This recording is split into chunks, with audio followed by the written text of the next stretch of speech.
It's movie night, and we're back with another Fanboy Film Nerd Galaxy Class spoiler review of Ant-Man and the Wasp, the last Marvel MCU film for 2018. And we're going to go through every aspect of the movie, some of the things I liked about the movie, some of the things I didn't like about the movie, which actually was really low. This movie was not perfect, but for me, for the type of films that I like, this movie came damn near close to perfection. And there's a bug in here who apparently likes brown guys with beards, because he keeps landing right here.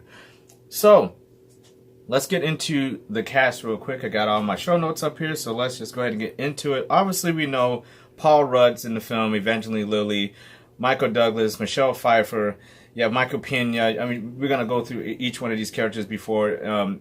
Almost everybody from the first film returned in this film, plus you get additions of Lawrence Fishburne's in the film, and a couple other people sprinkled here and there. But for the most part, it's great because this is a complete returning cast from the first one, even all the way up into Paul Rudd's daughter in the film, which we're going to go through all the characters a little later. Let's go ahead and start with the story. Some of the things I loved about the story. The first movie was great because, like every other MCU film we have in Marvel, you get a different type of feel, almost a different type of genre feel in each film. Some of them are very serious.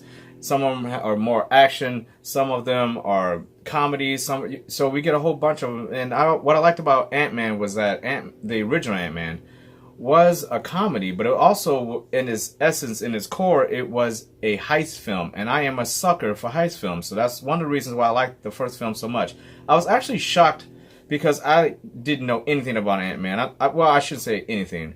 I didn't read any of the graphic novels, any of the comics, any of the Avengers storylines with Ant-Man being involved in it when I was a kid growing up, or even when Ant-Man started to take on a little bit more popularity right before he was going to be introduced in the MCU. I never really even cared to look into the character because I'm like, well, how are you going to do this when Ant-Man, I mean, just the name itself, Ant-Man, you know, which, when you think about it, is that any different than Spider-Man? I mean, it's like, they're both really dumb names, you know, when you really think about it. It's what can the character bring? And I remember when I saw Ant-Man, I went into it just thinking I was going to see, not a very good movie. I thought it would be okay. And I walked out of the theater being shocked at how much I loved that movie, how much I laughed in that movie. The original Ant-Man, I laughed as much as that movie as I did watching, Thor Ragnarok or Guardians of the Galaxy, which I didn't think, Guardians of the Galaxy, that movie still is one of my favorite films in MCU because of the fact I cannot get through that movie without just pausing the movie and just having to stop because my abs are killing me from laughing at how crazy that movie is. Same with Thor Ragnarok. It is so funny. And Ant-Man and the Wasp did the same thing. I was shocked at how much I was laughing during this movie. Now, I've been saying this a lot during the summer. The air conditioner is going to kick on. If I don't have that air conditioner on, I'm going to burn up down here. So bear with the noise. I'm sorry. It is a little distracting because it's literally right here. But I apologize for that. But if I don't have that thing on, I'm going to melt. Okay? So I was shocked at how much I laughed in Ant-Man and the Wasp. From the opening scene, you're thinking maybe this is going to take on a little bit more of a serious tone. And it is a very serious movie in its own right. It does have some very serious parts in it. I was actually drawn to tears in one part. We're going to talk a little bit later. Towards the end of the film, my eyes were like watery. Now, that does not happen to me often, especially not in an MCU movie. But it happened in that one. And in this year, there have been some things like Black Panther. I teared up a few times, as well as having in Infinity War, my eyes teared up a few times, but not like this. In Ant-Man and the Wasp, there's something about these characters in these films that are so much more like how we are in real life. It's kind of hard to get super attached to characters like Thor and in the worlds that they're in. When you're going to Asgard, or when you're, Black Panther, he's running around in Wakanda, or Tony Stark, he's so super rich, you can't really identify with him. You can identify with a guy who has a LoJack on his leg and has been on a house arrest for a couple years. So let's go and get into the story. This story picks up, a lot of people thought it was going to pick up before Infinity War. It does pick up after Infinity War, and it actually picks up after the events of Civil War, where Paul Rudd's character, why am I blanking on his name?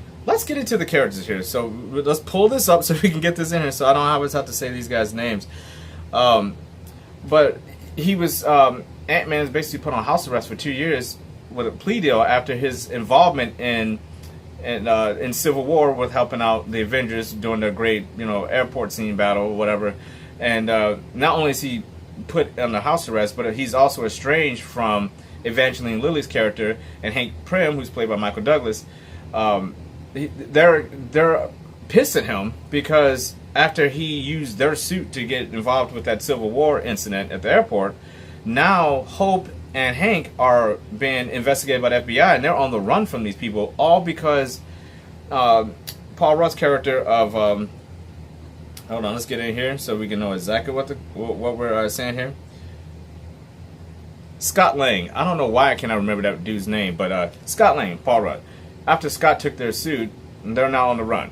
So the movie opens up, and you're like, okay, well, he's stuck in his house, and he's trying to spend time with his daughter, who is played by, what's that little girl's name? Because she's actually really good. His daughter's name is Cassie, but she's played by Abby Ryder Fortson. I really like this girl. She's really good in the movie. I liked her in the first movie, and she has a bigger role in this movie, a significantly bigger role. Not significant enough where she's affecting the plot, but she has a much bigger role, and I really liked her in this role. They really cast her well. She plays really well off of Paul Rudd, and they just you almost feel like that is his daughter. That's how well they do it. But that's also a credit to Paul Rudd's acting. He's an underrated actor. I've liked him going all the way back, and oh my god. There's some stuff. I have been a Paul Rudd fan for so long. That's one of the reasons why I went to go see the original Ant-Man. I was contemplating not even going to see the original Ant-Man in the theaters, but he is starting to grow on me as one of my favorite MCU characters because of how well. I'm not such a huge fan of Ant-Man, but I like how Paul Rudd plays him. I like what they're doing with the storyline with Ant-Man and the Wasp. Now, the Wasp is actually my favorite character in this movie. She was actually my favorite character in the first movie. Hope I'm talking about. I love her, but I'm also a sucker for Evangeline Lilly because I've loved her going all the way back to Lost, where I first saw her, and the Hobbit trilogy. She's just one of my favorite actresses. I love her. If I was a director, she would probably be in every one of my films. Something about her. She is so down to earth. She just kind of brings, you can identify with her every single time she plays a character. She is so good, and she again plays well off of Paul Rudd. And Michael Douglas, he in some of these scenes steals the show. He is so damn good. He is such a good actor. It is such a credit to the MCU that they have actors like this, like Michael Douglas, starring in an Ant-Man movie. Not even your big ones. It's like he's not starring in Iron Man. He's not starring in Thor. He's not starring in Captain America. He's starring in Ant-Man.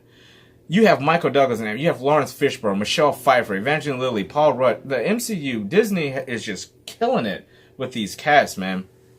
And I really, really appreciate that because, excuse me, I can text all over my camera there.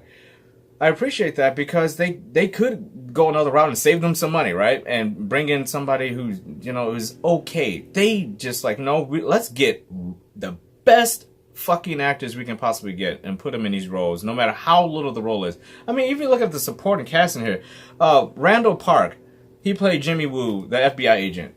That guy had me in stitches. He had me dying. I love that guy in this movie. Again, Paul Rudd, Paul Rudd is put in front of so many different characters and has to play off of them. And each one of these characters he has to play off of has a different beat. Michael Pena is a lot different than T.I. Harris or Michelle Pfeiffer. He brings out the best out of every scene, no matter who he's playing against, which is such a credit for Paul Rudd. But the guy who played Jimmy Woo, that guy's good.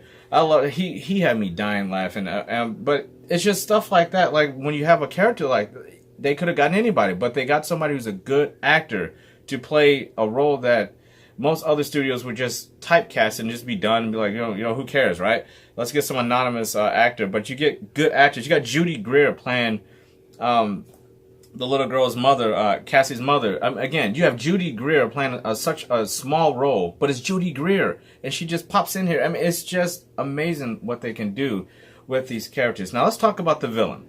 going off of the trailer, I wasn't a huge fan of the trailers, to be honest. They didn't really do anything for me. I knew I was just going to go in and see the film. I did get a little more intrigued in Ant-Man and the Wasp after seeing Infinity War, because we all was wondering, will the events of Infinity War, again, this is a spoiler review. I'm not going to spoil Infinity War. If you haven't seen that, but I do have a review up for that. And Ant-Man and the Wasp directly ties in, not only to Civil War, obviously, but directly into the Infinity War. The events of Infinity War has repercussions and effects in Ant-Man and the Wasp. And you would expect that to be, considering it is the film immediately after Infinity War, and it's in real time in their timeline. You knew something was going to have to pop up about Thanos or something in the movie. I won't spoil that, but there's something that happens in the mid-credit scene. If you go see this movie, check out the mid-credit scene. It's one of the best ones I've seen in a while because it has such weight to it, and it directly ties into Infinity War. And if you've seen Infinity War, I don't want to spoil it here, but you know what's going on with that mid-credit scene. Something happens, and we all figured going forward that Ant-Man was going to, since he wasn't in Infinity War, we knew he was going to have a huge part in Avengers 4. And that mid-credit scene just solidifies that Ant-Man is going to have a tremendously huge involvement in his. I mean, that a lot of the events that's going to happen in Infinity War, Avengers 4 is going to happen because of him, and that's exciting because it would have been such a waste of an Ant-Man and the Wasp movie if you didn't tie it into Infinity War in some way. So I'm glad they did that. But the villain is played by Hannah John Kamen, and she plays Ava, and they call her Ghost. And again, from the trailers, I didn't know what to expect. She looked very generic. You don't recognize the face, so you're kind of like, okay, who is this character? Then they just kind of show her. I'm like, is it one of her? Is it like multiple of them? But going into the movie, they clear that up pretty quick. She is a direct creation from Hank Pym's particle, a quantum basically realm tunnel that he created, and to go deeper and deeper into the quantum realm. And she was affected by a disaster in it, so, and which prevents her from being solid, whole. She phases. Her molecules break apart and come back together constantly, and she has no way of really controlling it, and it's like severely painful to her. So the suit is made to not only aid her in phasing in and out, be able to walk through walls and things like that, and be able to control her. You can't really call it ability, but you can control what's happening to her physically. The suit helps with that, but it also helps with pain. And she's been aided by Lawrence Fishburne's character. And Lawrence Fishburne plays, let's pull this up here. He plays an old, well, you can't really say friend, but he plays an old associate of Hank Pym, and his name is Dr. Bill Foster. And you get the sense that he's a good guy in the film, and he is a good guy. And this is another good thing about the Marvel films, is that he's presented as a good guy, and then you find out he's involved with the villain. He's actually helping this girl try to figure out a way to make her body stay whole. And the only way to do that is to basically take the energy from the quantum realm and basically fuse it in her body, and then her molecules will reconnect for a while. And it won't stay whole forever, but as long as she has a steady dose of quantum realm physiology put into her, but she'll be fine. The only way they could get it, they have to steal it from Hank Pym and Ant-Man and the Wasp. So so they're playing off of each other here, but you also have the FBI involved. There's there's a really good set of characters that are also involved in this thing, trying to get this quantum technology because they want to start a business out of it, and is played by Walton Goggins, and he plays basically like this corrupt business guy / mobster guy who his name is Sonny Birch, and he's after this stuff too, and he's really good in this movie. I really liked him in this movie. Was he needed in the story? Probably not. Him and his guys doing this, but they added another dimension because they're all after the same thing, which is this lab that Michael Douglas's character Hank Pym has created. And we all saw in the trailer where he can shrink it down into like a little carry bag or a carrying case so he can pull along with them. They're all after the same thing. Everybody, except for the FBI, they're after Hank and Hope and Scott. But the rest of them are all after this lab, and they're all because Ava goes. She wants it so she can go in the quantum realm and get what she needs to make sure her body's whole. You have the business guys, they want it because they want to start a business out of the technology. They basically want the whole building so they can set up and put a logo on it and brand it and franchise it and make sure that it's I shouldn't say brand it and franchise it, but they want to make a business out of it. They want to make money off of this tech that Hank Pym has brought up. And then, of course, you want Hank Pym is built this place because he wants to go and find his wife, Michelle Pfeiffer, who plays, I forgot her name. I think her name was Michelle Pfeiffer. Yeah, Janet Van Dyne, and obviously she's the mother of the Wasp character. And if you remember in the first film, she gets lost in the quantum realm. And once Scott was able to go at the end of that first film, go in and successfully come out, they realized, okay, well, we can go in and get her. And while Scott was in there, somehow Janet was able to basically put a signal in Scott's head so they can find her in the quantum realm.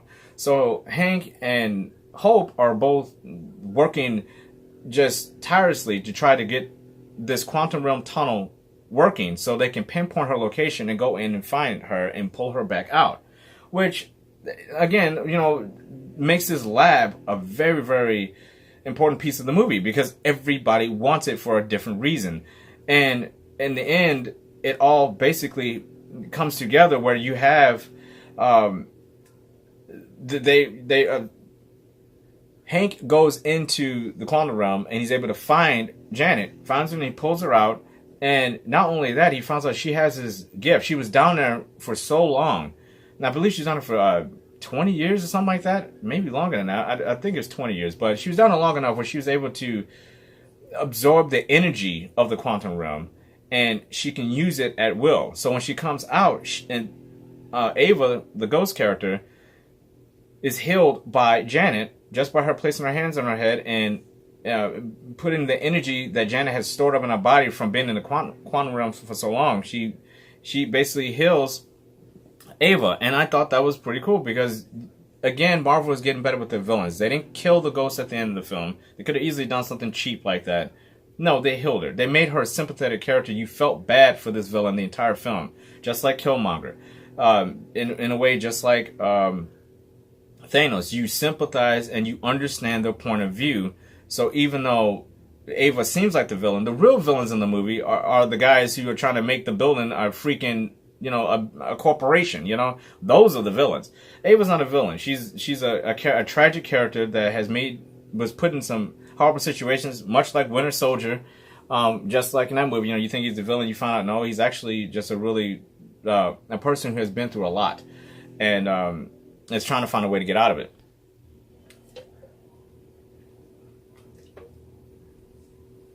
So all in all, I would say that the film itself was damn near perfect to me for what it is. Is it better than Black Panther or Infinity War or Thor Ragnarok? No, it's not even close. It's not on that level, and it doesn't have to be.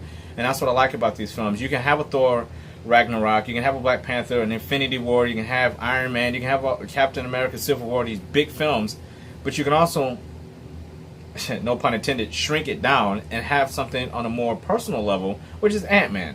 Which anybody off the street, if they're not even invested in these worlds, in these movies, in these characters in the MCU, anybody can sit down with Ant-Man and Ant-Man and the Wasp, those two films, and enjoy them for what they are, which is just really good, fun, lighthearted movies. Yeah, Ant-Man and the Wasp isn't as just centrally based as the first one. The first one was his own movie. It worked really well. There are some things in Ant-Man and the Wasp that I could tell them, like, well, if you haven't seen some of the other films, like Civil War, Infinity War, the first, you can't just sit down and watch, and there are things going to go straight over your head, and they're just assuming you have seen those films, which is a lot different from the first one, where it's just it's a story that's contained, and you didn't have to see all the other films to enjoy the original Ant-Man. This one, I think, to enjoy it better, it's better if you have seen at least Civil War or Ant-Man. If you haven't seen those, then some of the things in this movie are going to go over people's heads. So, you know, obviously, if you're into this stuff, you have seen it. And, you know, I mean, who hasn't seen Civil War? If you're sitting there watching Ant-Man, I'm pretty sure you've seen Civil War. I'm sure, you know, you've seen the original Ant-Man, etc. But I would say that I love it. I would give it 2 thumbs up. I'm going to definitely go back and see it again. It was actually one of my favorite MCU films. I'm going to have to go back and think about it, where it ranks all time. It's so different.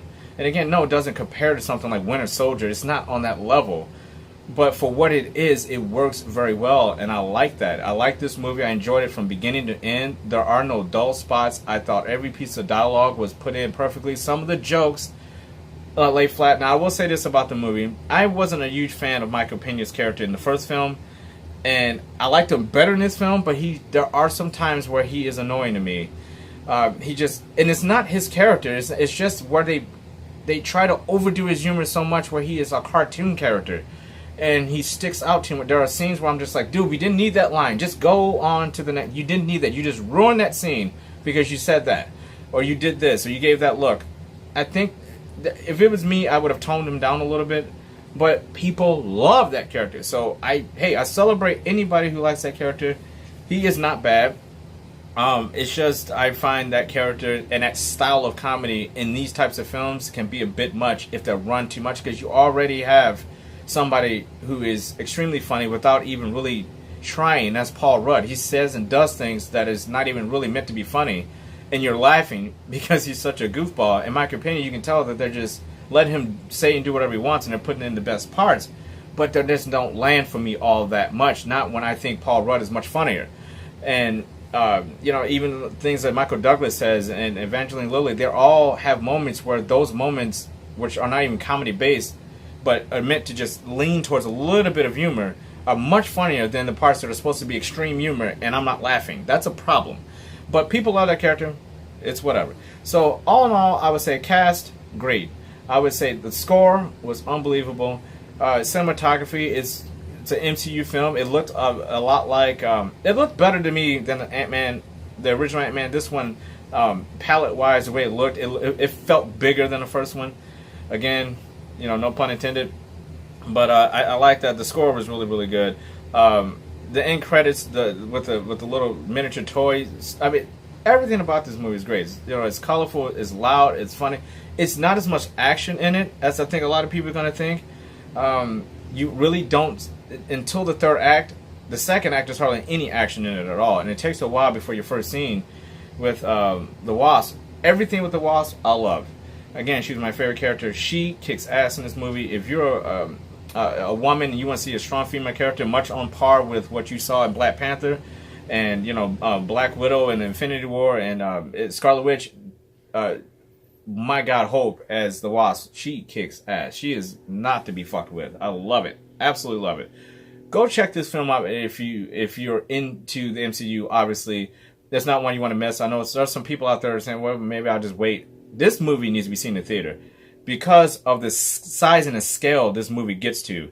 It shrinks down to very small levels, and it just looks so well on the big screen. And when things are big, it just seems that much bigger. So it's definitely a movie. I don't think you need to see it in 3D, but it's definitely a movie where you want to see it on the big screen because it's just such a perfect movie to watch on the big screen. It utilizes every good thing about a big screen that you could possibly get. So I highly recommend it. Go check it out. I'll see you guys on the next movie night. But until then, be you, be genuine, but above all, be safe.